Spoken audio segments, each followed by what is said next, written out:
Salam değerli izleyiciler. 2 gün önce size kreditlerin silinmesiyle bağlı bir video paylaşmıştım. İndi həmin videonun sade formada izahını diqqətinizə çatdırıram. Zəhmət olmasa videonu herkesle paylaşın ve burada üste gel işarəsi görünür değerli izleyiciler. Bir dəfə üzerine vurup kanala abone olun ki diğer vacib məlumatlardan da xəbəriniz olsun. Önce təqdim elədiyim xəbərə qayıdıram. Deməli bu ilin birinci yarısında Azərbaycan bankları 56,6 milyon manat kredit borcunu silib və Mərkəzi Bankın məlumatında qeyd olunur ki, bunlar qeyri-işlək kreditlərdir. İndi baxaq görək bu qeyri-işlək kreditlər nədir, dəyərli izləyicilər?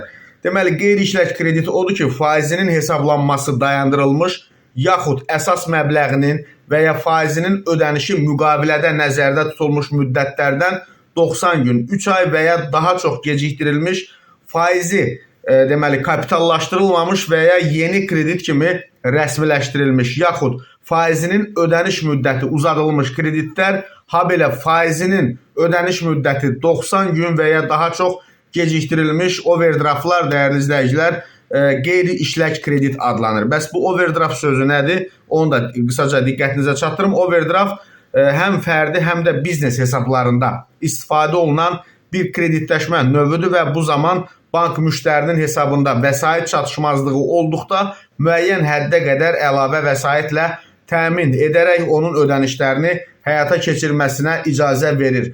Və bu müştəriyə deməli hesabındakı puldan daha çox məbləğ istifadə etmək imkanı yaradır və bu xidmətə görə bank tərəfindən faiz və yaxud da xidmət haqları tutula bilər. Overdraftın əsas məqamları təcili maliyyə dəstəyidir, yəni bank hesabı az və ya heç deməli olmayan zaman belə müştəriyə gözlənilməz xərclərini qarşılamaq üçün əlavə vəsait əldə etməyə kömək edir, dəyərli izləyicilər. Yəni sözü gedən məlumatın açıqlaması bu idi və məhz qeyri-işlək kreditlərin silindiyinə görə qeyri-işlək kreditin nə olduğu barədə açıqlamanı, məlumatı diqqətinizə çatdırdım. Bir daha hər kəsə təşəkkür edirəm.